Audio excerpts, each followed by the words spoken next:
how to convert a thesis into a publishable paper.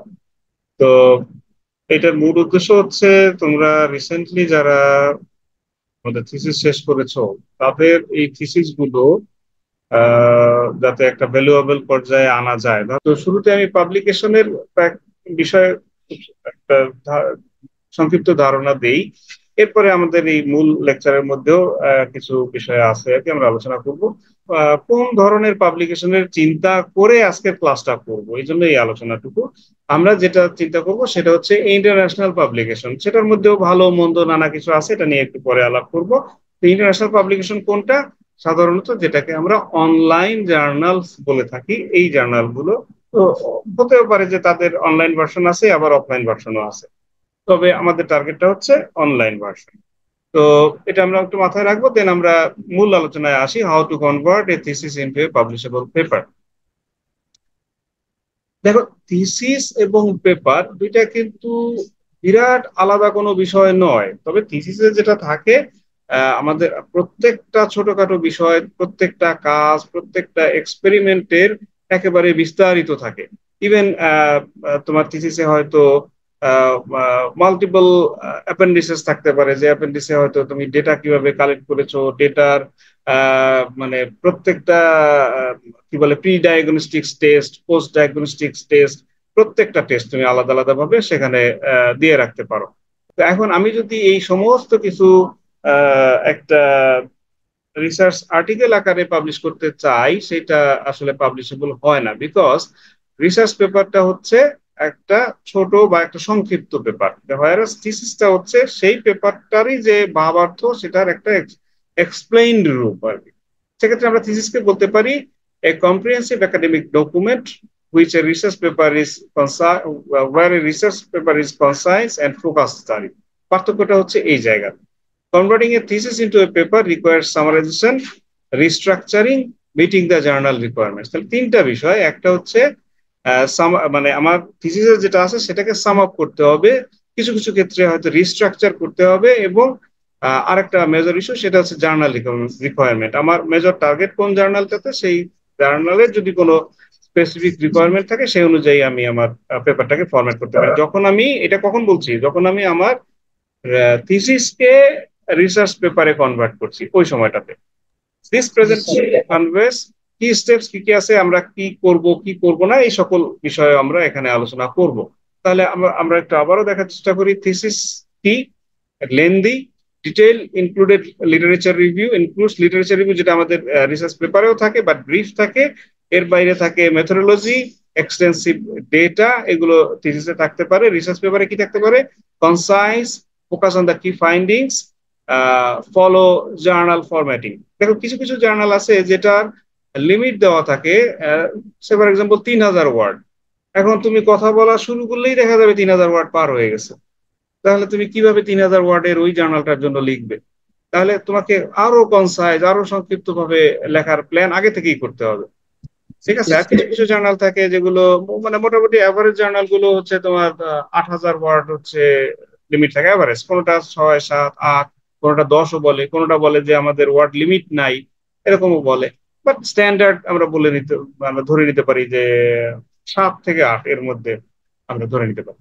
This thesis is written for academic evaluation, while research paper is for broader audience। দেখো, এখানে মূল কথাটা বলা হয়েছে, আমরা thesis কি জন্য করি?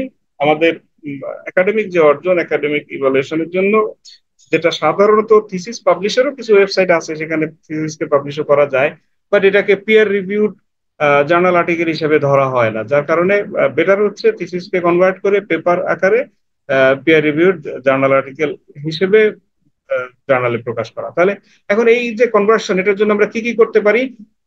প্রথম হচ্ছে আইডেন্টিফাই কোর রিসার্চ কোয়েশ্চেন। হতে পারে তোমার থিসিসটা একাধিক কোয়েশ্চেন নিয়ে তৈরি করা, হতে পারে 2টা, 3টা, 5টা, 10টা কোয়েশ্চেন। যেহেতু থিসিস আমি বড় করব, অনেক সময় নিয়ে আমি করব, যদিও তোমাদের ক্ষেত্রে 3 মাসের সময় এটা মোটেই বড় সময় না, মোটেই এনাফ সময় না। বাট মানে আমি একটা স্ট্যান্ডার্ড থিসিস এর কথা বলছি আর কি। তোমাদের ক্ষেত্রে হয়তো মাল্টিপল হবে না, হয়তো সিঙ্গেল পেপার তুমি এখান থেকে বের করতে পারবে। তো তবে যদি ধরো একটা পিএইচডি থিসিস, একটা এমফিল থিসিস, যেখানে পর্যাপ্ত সময় আছে থিসিস করার মতো, তো সেই জায়গা থেকে হয়তো দুইটা তিনটা পাঁচটা অবজেক্টিভ নিয়ে একজন ব্যক্তি বা রিসার্চার কাজ করেছেন। এবার হয়তো তিনি পাঁচটা যে রিসার্চ কোয়েশ্চেন যদি তার থেকে থাকে, পাঁচটা রিসার্চ কোয়েশ্চেন থেকে হয়তো তিনি পাঁচটা পেপার করার চিন্তা করছেন, সে ফর এক্সাম্পল পাঁচটা আলাদা আলাদা। এখন উনি হয়তো আহ সে ফর এক্সাম্পল এখন তিনি কোন কোয়েশ্চেনটা নিয়ে কাজ করবেন সেটা তিনি আইডেন্টিফাই করলেন, সেই অনুযায়ী তিনি তার সমস্ত পার্ট গুলোকে সাজাবেন। দেন পরবর্তী কোয়েশ্চেন নিয়ে যখন কাজ করবেন উনি ওনার প্ল্যান অনুযায়ী সেই কাজগুলো সাজাবেন। বাট আমরা ধরে নিচ্ছি তোমাদের বর্তমান যে রিসার্চ থিসিস সেটা থেকে হয়তো একটা টার্গেট করেই আমরা চিন্তা করছি আর কি। হ্যাঁ, দেন সিলেক্ট কি ফাইন্ডিংস এন্ড আর্গুমেন্টস, ওই রিসার্চ অবজেক্টিভ অনুযায়ী কি ফাইন্ডিংস এবং আর্গুমেন্ট কি ছিল এবং সেটা তোমার রিসার্চ অবজেক্টিভস এর সাথে কিভাবে ম্যাচ করে। রিডিউস রিডান্ডেন্ট সেকশন, যদি কোনো রিডান্ডেন্ট সেকশন থাকে, যেমন লিটারেচারকে রিডান্ডেন্ট বলা হয়েছে বাট এখনো আসলে আমাদের লিটারেচার, আমাদের বর্তমান যে লেখার ফ্যাশন সে অনুযায়ী লিটারেচারকে আমরা রিডান্ডেন্ট বলতে পারি না। তবে যদি কোনো অংশ রিডান্ডেন্ট থাকে, অর্থাৎ ঠিক এই পেপার এই অবজেক্টিভস এর জন্য এটাকে সেকেন্ডারি হিসেবে বলা যায়, মানে খুব মারাত্মক জরুরি না, সেক্ষেত্রে ওইগুলোকে আমরা কাটছাট করে আমাদের রিসার্চ পেপারটাকে ছোট করে ফেলবো। Adapt the structure to fit the journal requirements. এখন এটা হচ্ছে তো আমাদের যদি আগে থেকেই কোনো জার্নাল রিকোয়ারমেন্ট, কোনো জার্নাল চয়েস থাকে যে আমরা এই জার্নালটাতে সাবমিট করতে চাই, সেক্ষেত্রে ওই জার্নালের যদি কোনো স্ট্রাকচার থাকে সেই অনুযায়ী আমরা এটাকে সাজিয়ে ফেলতে পারি। তবে আপাতত আমি বলছি যে আগে থেকে জার্নাল চয়েস করার প্রয়োজন নাই, সেক্ষেত্রে আমাদের টার্গেটটা আরো ন্যারো হয়ে যাবে। আমরা একটা জেনারেল ফরম্যাট তৈরি করব, জেনারেল ফরম্যাট তৈরি করার পরে আমরা জার্নাল খুঁজবো। জার্নাল খোঁজার নানা উপায় আছে, সেগুলো সম্ভব হলে আজকে অথবা আরেকদিনকে আলোচনা করব।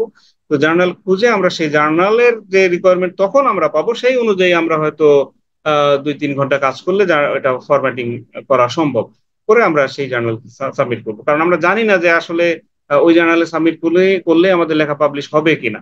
হতে পারে ওই জার্নালে পাবলিশ করলাম, মানে আগেই ফরম্যাট করলাম, ওই জার্নালে পাবলিশ হলো না, তখন হয়তো আবার আমাকে অন্য জার্নালে পাবলিশ করার চেষ্টা করতে হবে, তখন হয়তো দেখা যাবে তার ফরম্যাটিং আলাদা। তো আমার যদি ফ্রেশ ফরম্যাটিং না থাকে তখন একটা এক ধরনের ফরম্যাটিং, মানে এক ধরনের জার্নালের জন্য করা আছে, সেখান থেকে অন্য জার্নালের জন্য করাটা মুশকিল। whereas আমার যদি একটা স্ট্যান্ডার্ড সাদা কাগজের ফরম্যাটিং এর মতো থাকে, প্রথম জার্নাল যদি না নেয়, আমি সাদা কাগজের ফরম্যাটিং থেকে আমি দ্বিতীয় জার্নালের জন্য আবার ফরম্যাটিং করে ফেলবো, যেটা অন্তত আমার ধারণা যে অন্তত 50% আমার লেবার কমিয়ে দিবে। দেন মানে যদিও অনেকে এটা সাজেস্ট করে শুরু থেকে জার্নাল আগে থেকে টার্গেট করে সেই অনুযায়ী ইয়া করা, মানে কি বলে ফরম্যাট করা, বাট আমি এটা প্রিফার করি না। Follow journal formatting and referencing guideline, এটা একটা বড় ইস্যু। আমি এই জন্য বলি যে সবসময় তোমাদের রেফারেন্সিং গুলো কোনো না কোনো সফটওয়্যারের মাধ্যমে করতে, কারণ আজকে আমি যে জার্নালে সাবমিট করলাম সে ফর এক্সাম্পল সেখানে হয়তো APA 6 স্টাইলে তারা রেফারেন্সিং চাচ্ছে। তো জার্নাল এটা আমার লেখাকে রিফিউজ করতেই পারে, মানে ম্যাক্সিমাম মোটামুটি ইন্ডেক্স আছে, মোটামুটি জার্নাল গুলোতেও তুমি দেখবা যে 10%-এর উপরে অ্যাকসেপ্টেন্স রেট, অর্থাৎ তো সারা বছরে যে পরিমাণে জার্নাল পেপার জমা পড়ে ওই জার্নালে, তার হয়তো 10% তারা পাবলিশ করে, কোনো কোনো জার্নাল 5%, 2.5% পাবলিশ করে, বাদ বাকি সেই 95%, 97.5% কিন্তু রিজেক্ট হচ্ছে। তো যারা রিজেক্ট হচ্ছে তারা তো পরবর্তী অন্য জার্নালে সাবমিট করছে, তাই না? এখন পরবর্তীতে অন্য জার্নালে সাবমিট করতে গেলে যেটা হবে সেটা হচ্ছে যে কি বলে, আমার রেফার হতে পারে যে ওই জার্নালে আমার রেফারেন্সিং স্টাইলের রিকোয়ারমেন্টটা ভিন্ন। এখন আমি যদি ম্যানুয়ালি রেফারেন্সিং করে থাকি, সেক্ষেত্রে প্রত্যেকটা রেফারেন্স ধরে ধরে ধরে ধরে আমাকে চেঞ্জ করতে হবে, যেটা কোয়াইট টাফ এবং টু মাচ টাইম টেকিং, এবং এখানে আমার ভুল হয়ে যাওয়ার সম্ভাবনাটা মারাত্মকভাবে বেশি। হোয়ারাস আমি যদি আহ, আমাদের কোনো সফটওয়্যার ব্যবহার করি, সেক্ষেত্রে পরবর্তী যে জার্নালে আমি সাবমিট করতে চাই ওই জার্নালের রেফারেন্সিং স্টাইলটা আমি জানলে, যদি কমন কোন স্টাইল হয় তাহলে তারা শুধু ডিক্লেয়ার করলেই চলে, আমি অনলাইন থেকে পেয়ে যেতে পারি। আর যদি তাদের নিজস্ব কোনো স্টাইল হয় তাহলে হয়তো স্টাইলের ফাইলটা তারা দিয়ে দেয়, ওই ফাইলটা আমি আমার সফটওয়্যারে ইনস্টল করে কনভার্সনের কমান্ড দিলে 1-2 সেকেন্ডের মধ্যে আমার পুরো রেফারেন্সিং রেডি হয়ে যায়। বুঝতে পারছি তো? তো আমরা চেষ্টা করব যে আহ, যদি ইয়া না থাকে, দ্যাট মিনস যদি তোমাদের পাবলিশ করতে চাচ্ছ কিন্তু অরিজিনাল যে কাজটা, অর্থাৎ তোমাদের থিসিসের রেফারেন্সিংটা বা ফরম্যাটিংটা কোনো ইয়া দিয়ে করা নাই, কোনো সফটওয়্যার দিয়ে করা নাই, ঠিক এই মুহূর্তে তো ওইটা সফটওয়্যারে কনভার্ট করাটাও একটু সময় সাপেক্ষ বিষয়, যদিও খুব যে সময় লাগবে তা না, বাট যথেষ্ট সময় সাপেক্ষ বিষয়। তো হয়তো তুমি এটা যেহেতু তোমার প্রথম কাজ সেই হিসেবে তুমি চেষ্টা করে যেতে পারো, কোথাও সাবমিট করতে অসুবিধা নাই। আহ পরবর্তী হতে হয়তো তুমি আরো একটু সাবধান, আরো একটু টেকনোলজিক্যাল হওয়ার চেষ্টা করবে আর কি। বুঝতে পারছো? আচ্ছা, তো এবার আসছে জার্নাল চয়েস করার বিষয়টা, যে মানে আমরা মোটামুটি পেপার ফরম্যাট করলাম, থিসিস থেকে কনভার্ট করে, আমি এগুলো কিন্তু খুবই সংক্ষিপ্ত আলোচনা। দেন আমরা জার্নাল চয়েসের বিষয়ে আমরা যে বিষয়গুলোকে মাথায় রাখতে পারি, একটা হচ্ছে জার্নাল স্কোপ। যে জার্নালটা আমি সাবমিট করব, ওই জার্নালের স্কোপ কি আছে, ওই স্কোপের সাথে আমার আহ, আহ, যে রিসার্চ এটা মিলছে কিনা। দেন ইম্প্যাক্ট ফ্যাক্টর এবং অডিয়েন্স। এখন ইম্প্যাক্ট ফ্যাক্টরটা হচ্ছে প্রত্যেকটা জার্নালই তার ইম্প্যাক্ট ফ্যাক্টর ডিক্লেয়ার করে, যে আমার ইম্প্যাক্ট ফ্যাক্টর এত। তো এখন যত ভালো হবে আমার জন্য তত ভালো, তবে আমাদের social science, that means business, economics, এই ল বলি, আহ, অন্যান্য যা কিছুই বলি, পিওর সায়েন্স বাদে আমাদের সাইডে জার্নাল গুলোর সাধারণত 2, 3, 5, 7 এর বেশি ইম্প্যাক্ট ফ্যাক্টর পাওয়া খুবই টাফ। তবে কিছু জার্নাল আছে যেগুলো প্রেডিটারি জার্নাল, প্রেডিটারি দ্যাট মিনস ফেক, নকল জার্নাল। অনলাইনে কিন্তু এইটার চান্সটা খুব বেশি, মানে নকল জার্নালের ফাঁদে পড়ার চান্সটা খুব বেশি, এই জন্য আগে থেকে সাবধান করছি। এই নকল জার্নাল গুলো যেটা করে যে তারা তাদের ইচ্ছা মতো কি বলে যে ইম্প্যাক্ট ফ্যাক্টর ডিক্লেয়ার করে। ইম্প্যাক্ট ফ্যাক্টর ক্যালকুলেশন করার একটা নির্দিষ্ট ফর্মুলা আছে, যে ফর্মুলা অনুযায়ী ইম্প্যাক্ট ফ্যাক্টর ইয়া করতে হয়, ডিক্লেয়ার করতে হয়, এবং সেটা প্রমাণ করতে হয়, তাদের ইন্ডেক্সিং অথরিটির কাছে সেটা সাবমিট করতে হয়, এবং এটা কন্টিনিউ করার ক্ষেত্রে ওই জাতীয় বিষয় আছে। আমরা দেখবো কি কি ভালো ইন্ডেক্স আছে। Then check journal guidelines for word limits, structure and citation style, যেটা একটু আগে বলছিলাম। জার্নাল গাইডলাইন, ওখানে অথর গাইডলাইন থাকে, আমরা হয়তো দুই একটা জার্নাল খুলে আমরা এটা দেখার চেষ্টা করব, বা পরবর্তীতেও করতে পারি। দেন অ্যাভয়েড প্রেডিটারি জার্নাল। এখন এটা আর একটা বড় ইস্যু, যে প্রেডিটারি জার্নাল বা নকল জার্নাল, ফেক জার্নাল, এটা তো অবশ্যই আমরা অ্যাভয়েড করার চেষ্টা করব। তবে আমরা কিভাবে বুঝবো যে কোনো একটা জার্নাল প্রেডিটারি জার্নাল? এখন প্রেডিটরি মানে এটাই হচ্ছে, আহ, ধরে নিচ্ছি নকল জার্নাল আর কি, হ্যাঁ, বা মানে বিলো কোয়ালিটি জার্নাল। তাহলে ভালো কোয়ালিটি জার্নাল কোনটা? কিছু কিছু ওইরকম কন্ট্রোলিং অর্গানাইজেশন আছে যেগুলোকে আমরা আহ, যেমন স্কুপাস বলি, ওয়েব অফ সায়েন্স বলি, ডিওএজে একটা আছে, এর বাইরে এসসিআই যেটাকে আমরা বলি science citation index, SSCI social science citation index, SCIE science citation index extended, SSCIE, এরকম বেশ কিছু ইন্ডেক্স আছে যেগুলো আমরা মোটামুটি মেনটেন করে চললে আহ, এই জাতীয় প্রেডিটারি জার্নালের ফাঁদে পড়ার সম্ভাবনা কম। তবে এখানেও একটা টুইস্ট আছে। টুইস্টটা কি? এই প্রেডিটারি জার্নাল গুলো এমনই কাজ করে, যেমন ধরো বাংলাদেশের অনেক ইয়ে আছে না, অনেক কোম্পানি আছে না, যে নিজে একটা প্রোডাক্ট তৈরি করে বিদেশি ব্র্যান্ডের লোগো তৈরি, মানে কি বলে, লোগো ওখানে ইনস্টল করে দেয়, আছে না এরকম? দ্যাট মিনস প্রোডাক্টটা ফেক কিন্তু লোগোটা, আই মিন লোগোটাও ফেক কিন্তু বিদেশি লোগো ব্যবহার করছে, বা ভালো একটা ব্র্যান্ডের নাম ব্যবহার করছে। দ্যাট মিনস যে আমি তো মাঝে মাঝে বলি, যে লোকটা মানে অনেকে দোকানে গেলে বলে যে দেখেন এটা ব্র্যান্ডেড প্রোডাক্ট, এটা এই লোগো আছে অমুক তমুক। আমি বলি যে এটা যদি নকল প্রোডাক্টই হয়ে থাকে, অর্থাৎ যে লোক প্রোডাক্টটাকে পুরো প্রোডাক্টটাকে নকল করতে পারলো, তার জন্য একটা লোগো নকল করতে আর কত সময় লাগবে? তো সুতরাং তুমি আমাকে লোগো দেখাইলেই ওইটা আমি বিশ্বাস করব, বিষয়টা এমন হওয়া কথা না, বা এমন হবে না। আর তাহলে আমি কোনটাতে বিশ্বাস করব?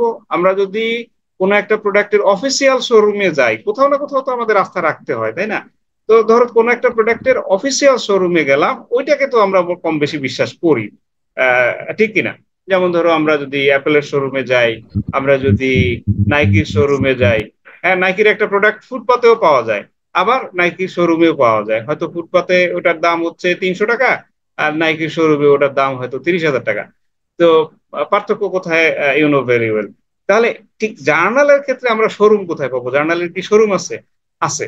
জার্নালের শোরুমটা হচ্ছে এই যে স্কুপাস, যেটা স্কুপাসের ওয়েবসাইট, সরি, এই যে স্কুপাস, তোমরা যেটা যেটা দেখতে পাচ্ছ, স্কুপাসের ওয়েবসাইট, অরিজিনাল ওয়েবসাইট, যেটা ওয়েব অফ সায়েন্সের অরিজিনাল ওয়েবসাইট, দোয়াজের অরিজিনাল ওয়েবসাইট, এই ওয়েবসাইট গুলো হচ্ছে সেই শোরুম। আমি আমি সেই শোরুমে গিয়ে আমি জিজ্ঞাসা করব, তাদেরকে চেক করব যে যে জার্নালটার বিষয়ে আমি চিন্তা করছি ওই জার্নালটা আসলে স্কুপাস ইন্ডেক্স কিনা। যদি দেখি আসলে ইন্ডেক্স, তাহলে ওইটাতে আমি চোখ বন্ধ করে বিশ্বাস করতে পারি, তাদের ইম্প্যাক্ট ফ্যাক্টর অন্যান্য কোয়ালিটির বিষয় আসলে আমরা চোখ বন্ধ করে বিশ্বাস করতে পারি। তবে আপাতত তোমাদের জন্য যেটা বলবো, as this is the very first time, তোমাদের দরকার হচ্ছে একটা সাকসেসফুল সাবমিশন, এবং একটা সাকসেসফুল সাবমিশনের পরে একটা সাকসেসফুল পাবলিকেশন। এটার জন্য এত চিন্তা অবশ্যই করবো, আরেকটু পরে থেকেও আমরা করতে পারবো, যেহেতু এটা আমাদের শিক্ষানবিশকালীন সময়। তো এরপরে যদি আমরা চিন্তা করি পেপার স্ট্রাকচারের ক্ষেত্রে, পেপারে সাধারণত আমরা তোমাদের থিসিসে যে মেজর স্ট্রাকচারটা ছিল, পেপারেও মেজর স্ট্রাকচার মোটামুটি একই। কি কি থাকবে? টাইটেল, অ্যাবস্ট্রাক্ট, ইন্ট্রোডাকশন, মেথডস বা মেথোডোলজি আমরা যেটাকে বলি, রেজাল্টস, ডিসকাশন, কনক্লুশন।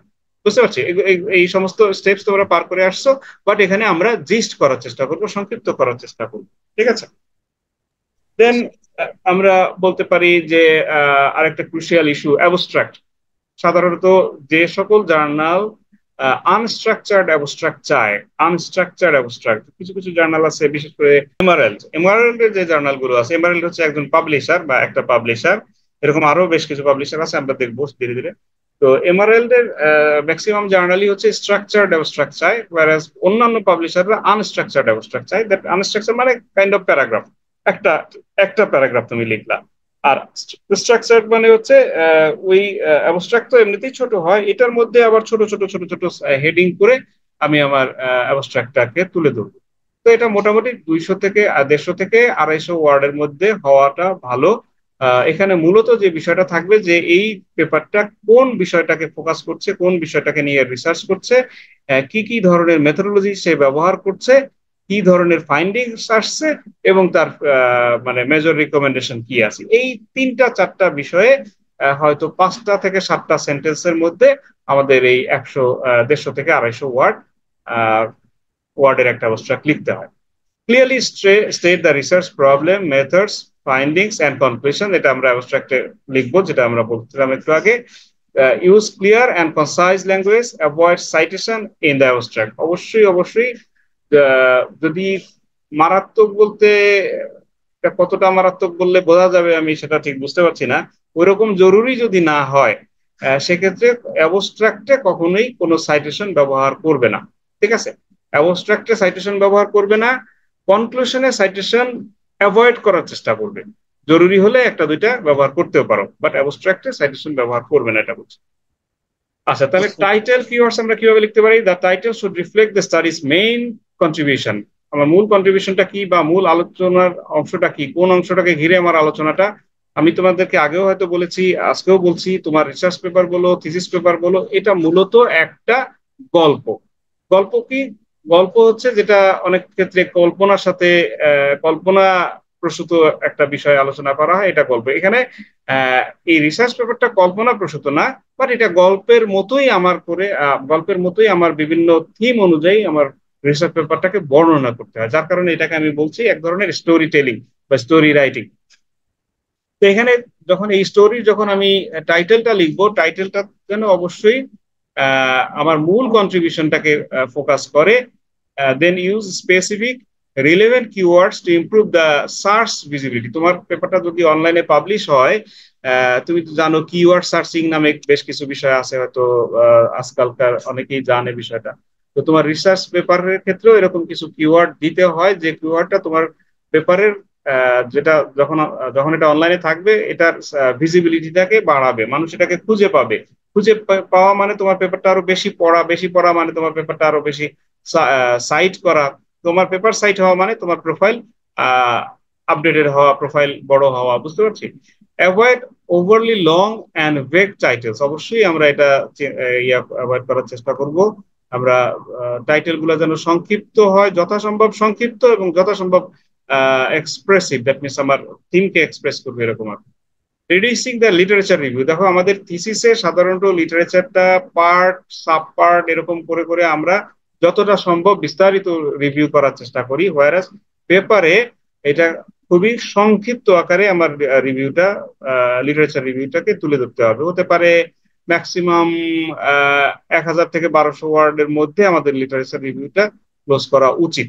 যদি তোমার যে জার্নালে সাবমিট করবে সেই জার্নালের লিমিট, ওয়ার্ড লিমিট যদি একটু বেশি হয়, আমরা 1000-1200 পরিমাণে ওয়ার্ড লিটারেচার রিভিউর জন্য বরাদ্দ রাখতে পারি।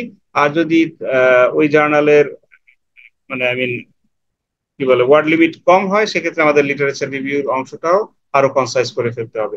তো কনসাইজ করার উপায় কি? একটা হচ্ছে কোনো থিমকে বাদ দেওয়া, কোনো থিমকে কনসিডার না করে আমরা হয়তো কনসাইজ করতে পারি। আর একটা হচ্ছে যে আমি সব থিমকেই রাখতে পারি বা জরুরি সমস্ত থিমকেই আমি রাখতে পারি, কিন্তু সংক্ষেপে। একই কথা অনেক লম্বা করেও বলা যায়, অনেক ছোট করেও বলা যায়। তো আমরা হয়তো ছোট করে বলার উপায়টাকে তখন অ্যাডাপ্ট করবো। ঠিক আছে।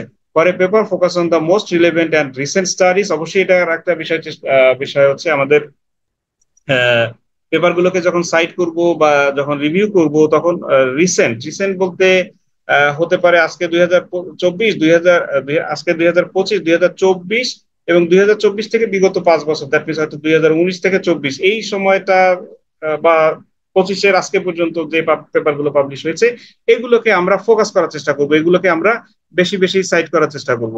হতে পারে যে এর আগের পেপার গুলোর মধ্যে কিছু জরুরি বিষয় আছে, কিছু এমন পেপার যেটাতে হয়তো কিছু থিওরি আলোচনা করা আছে, অথবা তোমার যে বিষয় আলোচনা, ওই বিষয়টা শুরুই করা হয়েছে এমন একটা পেপার যেটা হয়তো আরো 50 বছর আগের। তো তুমি সেটাকেও সাইট করতে পারো, কিন্তু এই ধরনের সাইটেশনটা যতটা কম করা যাবে ততটাই ভালো। ঠিক আছে। লিমিট দ্য কি references that support your research question.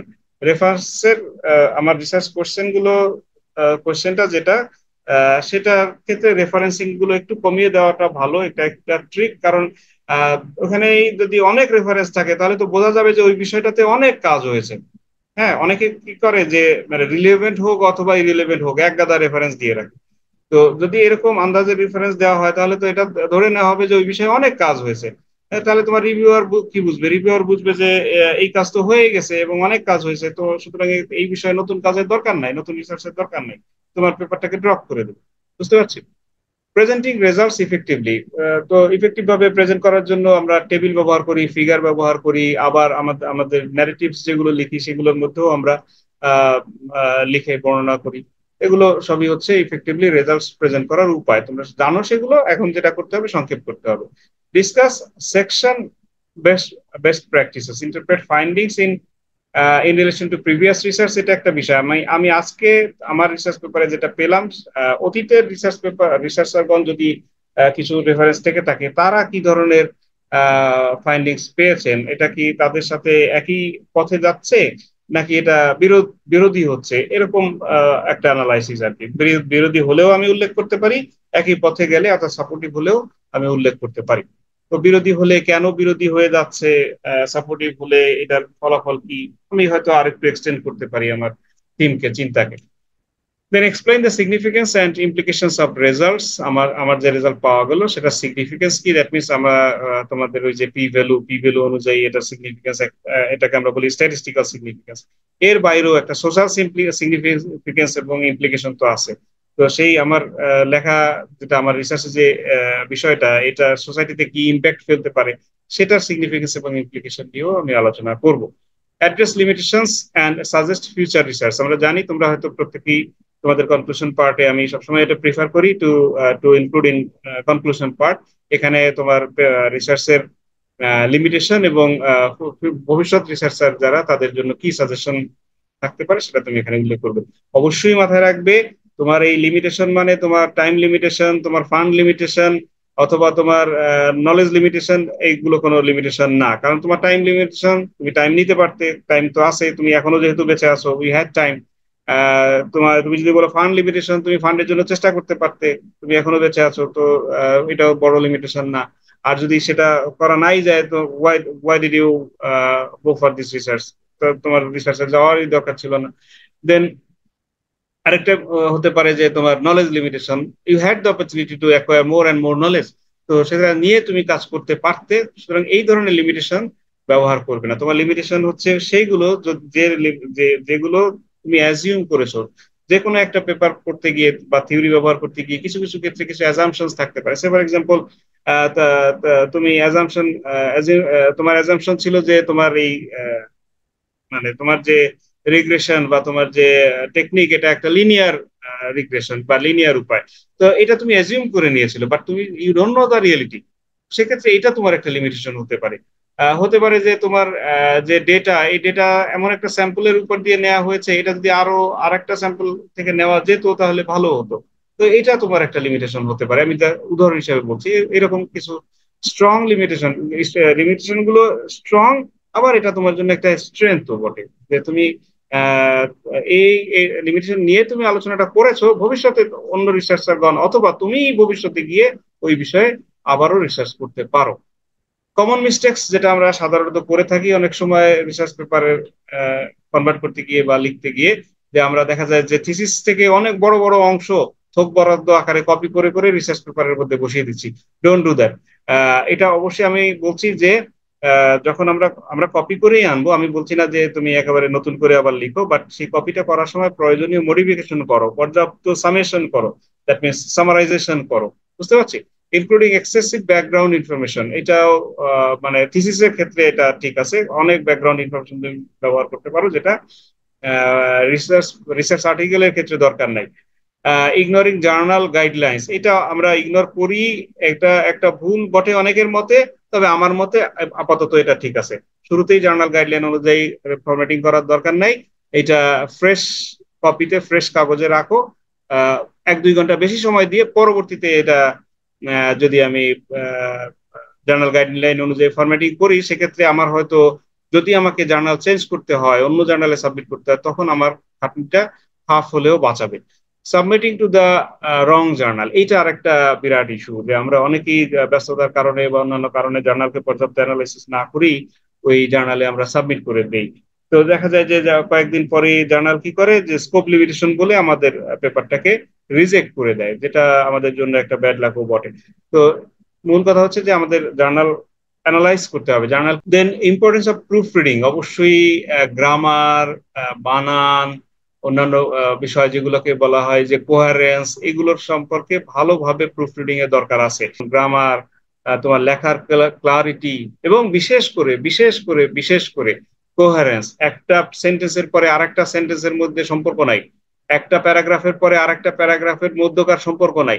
এই যে লস অফ কোহারেন্স যদি থাকে, তাহলে কিন্তু এটা রিডারশিপের জন্য it will B a bad idea, এবং এটা আমার তোমার জার্নালের অ্যাকসেপ্টেন্স পসিবিলিটি অনেকটা কমিয়ে দেবে। সুতরাং তুমি যখন এখন যখন তুমি ইয়ার থেকে পেপার জার্নাল, সরি থিসিস থেকে যখন জার্নাল আর্টিকেলে কনভার্ট করছো, কনভার্ট করার সময় প্রয়োজনে একটা একটা সেন্টেন্স করে আবারও একটু পড়ো, পড়ে ভেবে চিন্তে একটা একটা প্যারাগ্রাফ করে সেখানে নিয়ে যাও, কপি করেই নেবে, প্রয়োজনীয় ক্ষেত্রে পর্যাপ্ত মডিফিকেশন করবে। এবং এই যে কোহারেন্স যেগুলো নাই, কোহারেন্স বলতে কি, একটা সেন্টেন্সের যে পরবর্তী আরেকটা সেন্টেন্স আসবে, ওই দুইটা সেন্টেন্সের মধ্যে একটা সম্পর্ক তৈরি হওয়া, একটা বাঁধন তৈরি থাকা। একটা প্যারাগ্রাফের থেকে আরেকটা প্যারাগ্রাফ যখন আসবে, তখন এতে একটা থিমেটিক একটা কন্টিনিউয়াস থাকবে, এবং যেটাকে আমরা কোহারেন্স বলি। তোমরা একটু সার্চ করে নিও যে how to make effective coherence. 3-4টা উপায় আছে, ভালো উপায় আছে। Ensure consistency in citation and formatting, এটা আমাদের যে সাইটেশন, ইনটেক্সট সাইটেশন যেটা আমরা লেখার মধ্যে ব্যবহার করি, উইদিন প্যারেন্থেসিস অথবা অথর প্যারেন্থেসিস ইয়ার, এরকম যে যখন যেটা প্রয়োজন, সেক্ষেত্রে কনসিস্টেন্সি দরকার আছে। যেমন ধরো, যখন একটা সেন্টেন্সের শুরুতে আমরা সাইট করি, তখন আমরা দেখি কিভাবে, অথর উইদিন প্যারেন্থেসিস ইয়ার, মিডলেও থাকলেও মোটামুটি এভাবে অথর উইদিন প্যারেন্থেসিস ইয়ার, অথবা উইদিন প্যারেন্থেসিস অথর কমা ইয়ার। ঠিক আছে, ধরো আমিনুল 2020, অথ মানে পুরোটাই একটা ব্র্যাকেটে, অথবা আমিনুল একটা ব্র্যাকেটে, আমিনুলের পরে উইদিন প্যারেন্থেসিস বা ব্র্যাকেটের ভিতরে 2020। Get feedback from the peer and or mentors, এটা আরেকটা ইম্পর্টেন্ট ইস্যু, যে তোমার পিয়ার কারা, তোমার যারা ভালো চায় তারা তোমার পিয়ার, তোমার বন্ধু হতে পারে, তোমার বাবা মা হতে পারে। এখন ভালো তো অনেকেই হয়তো চাইবে, কিন্তু তোমার পেপার সম্পর্কে বুঝবে কতজন, হয়তো আরো লিমিটেড পিপল তোমার, এবং মেজরিটি কেসে হয়তো তোমার 2-1জন সিনিয়র, অথবা 2-1জন ক্লাসমেট, তোমার 2-1জন টিচার, এরা হয়তো, এদেরকে তুমি হয়তো পিয়ার বলতে পারো বা মেন্টর বলতে পারো, যারা তোমার টিচার বা ওই পজিশনে আছে। তো তোমার থিসিসটা যখন পেপারে কনভার্ট হবে, কনভার্ট হওয়ার পরে তাদেরকে পড়তে দাও, তারা সেটা দেখুক, দেখে তোমাকে কমেন্ট করুক। সাবমিশনের আগে যত বেশি করে এই জাতীয় কমেন্ট নিয়ে নিতে পারবে, কারেকশন করে নিতে পারবে, ততটাই তোমার জন্য মঙ্গল। এক্ষেত্রে রিস্ক কি আছে? রিস্ক হচ্ছে তোমার পেপারটা চুরি হয়ে যেতে পারে, সেটা একটা রিস্ক। তবে এই ঝুঁকিটুকু একটু মাথায় নিতেই হয়, কারণ একাডেমিক ওয়ার্ল্ডে এই জাতীয় চৌর্যবৃত্তির চান্সটা কিছুটা কম, হয় না যে একেবারে তা না, বাট কিছুটা কম। মানুষের মানে যারা একাডেমিশিয়ান হয় ওনাদের চুরির মেন্টালিটি কিন্তু কম থাকে। আর যারা মানে হয়তো বাই নেচার যারা চোর, তারা একাডেমিতেও চোর। এখন এই জায়গাতে কিছুটা রিস্ক তো নিতে হয় ভালোর জন্য, তাই না? Understanding the peer review process, এটা হচ্ছে তুমি যখন জার্নালে সাবমিট করলে, জার্নালে সাবমিট করার পরে পিয়ার রিভিউ প্রসেসটাকে, after submission the paper undergoes peer review. Peer review বলতে কি, যারা এই বিষয়ে দক্ষ, অভিজ্ঞ, যারা তোমার এই বিষয়টাতে আরো অনেক পেপার এর আগে পাবলিশ করেছে, তাদের কাছে যাবে তোমার পেপারটা। হয়তো তারা 10 জনকে 50 জনকে ইনভাইট করবে। আমি পারলে সময় থাকলে আজকে একটা এক্সাম্পল তোমাদের দেখাবো। ইনভাইট করার পরে তারা হয়তো সেখান থেকে 2 জন 3 জন 5 জন তোমাদেরকে হয়তো রিভিউ দিবে। Reviewers assess originality, methodology, contribution, এই বিষয়গুলো তারা তো অবশ্যই দেখে। আরো অনেক বিষয় দেখে, এখানে খুব সংক্ষেপে বলা হয়েছে। Be prepare to revise and respond to reviewers comment. এটা রিভিউয়ার তোমরা সাবমিট করো, সাবমিট করার পরে রিভিউয়ার কমেন্ট যদি আসে, মানে সবসময় আমাদের এক টিচার বলতো যে আহ, একটা মানে দুইটা সম্ভাবনা থাকে। তো একটা ইয়াতে কি বলে, পেপার সাবমিট করার পরে দুইটা না, অ্যাকচুয়ালি 3টা সম্ভাবনা থাকে। একটা হচ্ছে রিজেকশন, আরেকটা হচ্ছে অ্যাকসেপ্টেন্স, আরেকটা হচ্ছে রিভিশন। এই 3টা সম্ভাবনা থাকে। তো যদি রিজেকশন হয়, তারা হতো আমার যিনি টিচার উনি বলতো আমরা হচ্ছে রিজেকশন পার্টি করতাম। রিজেকশন পার্টি মানে কি, আমরা যারা পিয়ার আছি, যারা ক্লোজ আছি, যারা একজনের পেপার আরেকজন পড়ি, এরকম যারা পিয়ার আছি, তারা একসাথে বসে একসাথে কফি খাই, কফি পার্টি করি, উদযাপন করি। মানে আমি রিজেকশন পেলাম মানে এটা আমার জন্য যে খুব একটা ডিসক্রেডিটের বিষয় বা খুব মন খারাপের বিষয়, এরকম না। তাহলে এটা গেল তার একটা মানে আনন্দ ঘন একটা বিষয়। রিজেকশন হলে সবাই তো কম বেশি কষ্ট পাবে, বাট এটাকে খুব জি স্যার। নেগেটিভলি না নিয়ে একটু উদযাপন করা, হ্যাঁ। এখন এটার থেকে আনন্দ ঘন বিষয়টা কি, ওই যে রিভিশন, দ্যাট মিনস রিভিউয়ার কি দেখলেন, রিভিউয়ার হচ্ছে যে তোমার পেপারটা দেখলেন, ভালো করে দেখে কিছু কমেন্টস দিলেন, যে কমেন্টের প্রেক্ষিতে পেপারগুলোকে ইমপ্রুভ করা যেতে পারে। তো এখন এইটা পাওয়াটা আরো লাকি ব্যাপার। অর্থাৎ এটা আরো বেশি করে সেলিব্রেশনের ব্যাপার। এই কমেন্ট অনুযায়ী তোমার পেপার মানে you are on the process of acceptance. এখন তুমি ট্রেনে উঠে গেছো, এবার ট্রেনটা যাত্রা মানে গন্তব্যে পৌঁছানোর অপেক্ষা আর কি।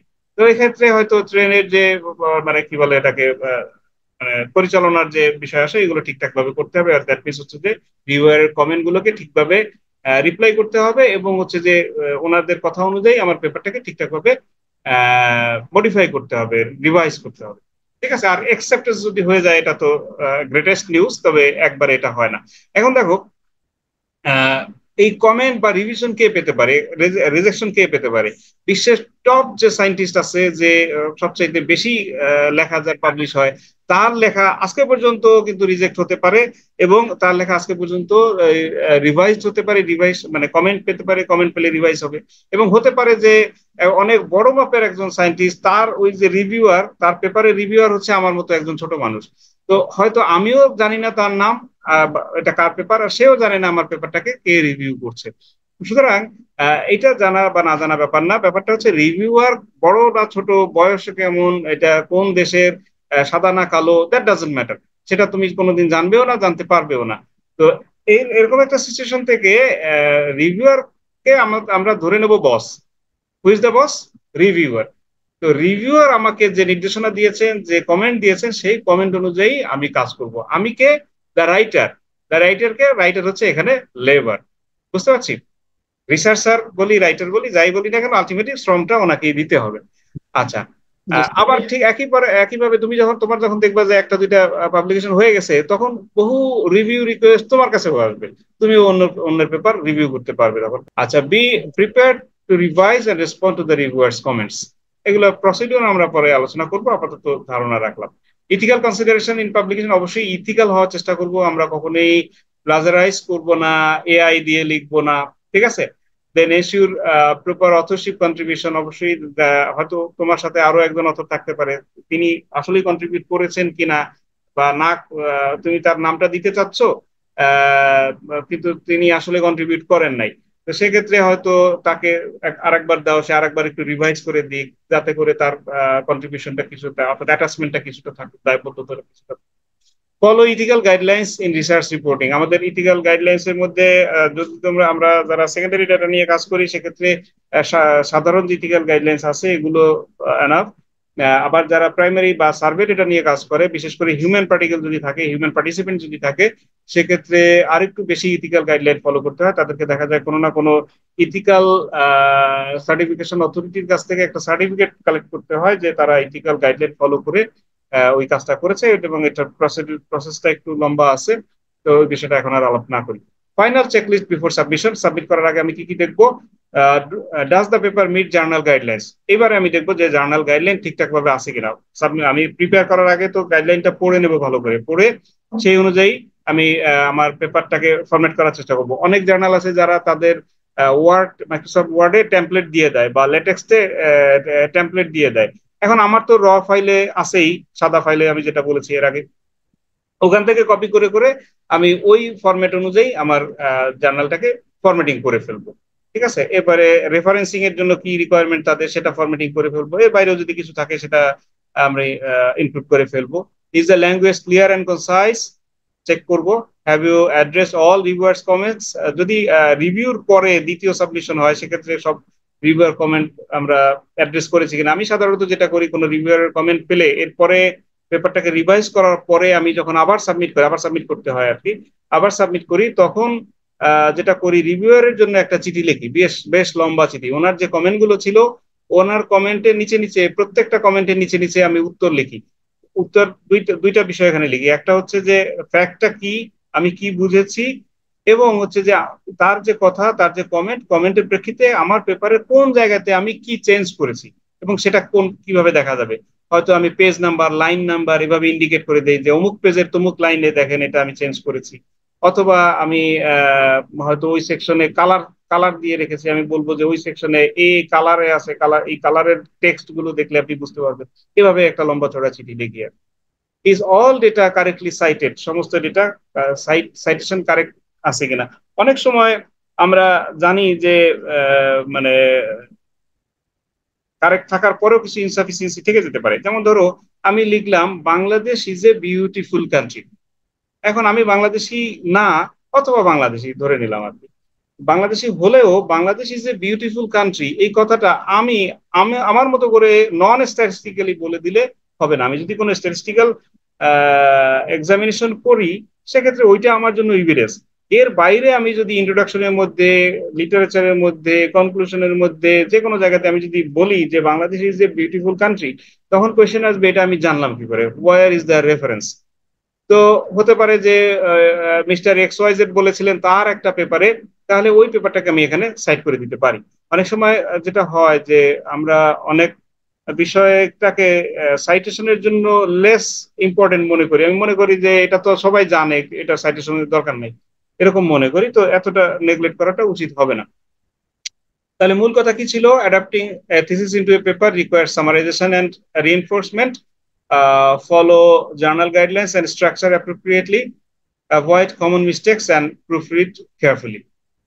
Any question out of this? না স্যার। কোয়েশ্চেন নাই? তাহলে সবকিছু আমরা বুঝে ফেলেছি, তাই তো? আচ্ছা, ঠিক আছে। তাহলে আমরা একটু ইয়ার পেপারটাতে চলে যাই। আবু হানিফ, এখানে দেখতে পাচ্ছ তো? হ্যাঁ জি স্যার, দেখতে পাচ্ছি। আচ্ছা, এখানে দেখো তোমার এই যে অনেক বিস্তারিত বিষয় আশয় আছে, গ্রাফিক্স আছে, এগুলো তো আর থাকবে না। তো আমরা সিম্পলি যে ফরম্যাটে তোমরা যখন পেপারগুলো পড়েছো, ওই পেপারগুলো যেভাবে দেখেছো একেবারেই সাদা কাগজে কোনো ধরনের কালার ছাড়া ফরম্যাট করে ফেলবো আর কি। হ্যাঁ, এই যে লেটার অফ ট্রান্সমিটাল অমুক তমুক, এগুলো তো কোথাও দেখোনি, দেখেছো কি কোনো রিসার্চ পেপারে, রিসার্চ আর্টিকেলে? দেখি নাই। না ওইগুলোকে আমাকে অমিট করতে হবে। দেন অ্যাবস্ট্রাক্ট। অ্যাবস্ট্রাক্ট এখন মানে আমি আশা করি যে তোমরা যে পেপারগুলোকে পড়েছো সেরকম পেপারগুলোকে ইয়া করে ফলো করে তোমরা ফরম্যাটিংটা বুঝতে পারবে। বা আমাদের এখানে কিন্তু এই টেবিল অফ কন্টেন্টেরও দরকার নেই। তো এখানে আমার মনে হয় না খুব বেশি বলার কিছু আছে। যেটা বলার আছে সেটা হচ্ছে আমরা যে এই যে লিখেছি এই লেখার মধ্যে lack of coherence and consistency এটা কিন্তু সবাইকেই ভোগাবে, বুঝতে পারছি। অর্থাৎ যেমন ধরো আবু হানিফের এই যে লেখাটা, এই লেখাটার প্রথম প্যারাগ্রাফটা হচ্ছে 1.5 পাতা, এটা হচ্ছে টু লং। প্রথম প্যারাগ্রাফটাই হচ্ছে 1.5 পাতা, টু লং এবং মেবি মোস্টলি আননেসেসারি। এটা তোমার থিসিসের জন্য হয়তো ঠিক আছে, থিসিসের জন্য হয়তো ঠিক আছে, বাট পেপারের জন্য মোটেই এটা ঠিক হবে না। তাহলে কি করব, ব্রিফ করব, এখান থেকে মূল যে কথাটা সেটা নিয়ে যাও। যে আমার এক লাইন টু লাইন এই মুহূর্তে পড়াটা তো মুশকিল, তবে আমি ধারণা তোমাদের এই টাইটেল থেকে ধারণা করছি যে তোমার হয়তো ব্যাকগ্রাউন্ড অফ দ্য স্টাডি এখান থেকে তুমি যদি শুরু করো, আগের এই অংশটুকু বাদ দিয়ে অ্যাভয়েড করে এখান থেকে শুরু করতে পারো, এখান থেকে নিয়ে যেতে পারো। মানে তোমাদের এই যে পেপারের যে ফরম্যাট, সেখানে স্টেটমেন্ট অফ দ্য প্রবলেম, ঠিক আছে, রিসার্চ গ্যাপ, কি কারণে তুমি এই রিসার্চটা করছো। অবজেক্টিভস কে আলাদাভাবে বলার দরকার নেই, কারণ ওটা তোমার ওই স্টেটমেন্ট অফ প্রবলেমের সাথে একাকার হয়ে যাবে লেখার লেখার ধরন অনুযায়ী আর কি। দেন লিমিটেশনকে তো আমি বারবার বলেছি যে অবশ্যই এটাকে কনক্লুশনের একটা অংশ, সেটা ছোট হোক বড় হোক কনক্লুশনের মধ্যে নিয়ে যাবে। হয়তো 2 লাইনেও তুমি লিখতে পারো, 20 লাইনেও লিখতে পারো, ঠিক আছে। লিটারেচার রিভিউ থেকে সংক্ষিপ্ত করে ফেলার জন্য বলা হয়েছে, এখানে দেখি কতটুকু আছে।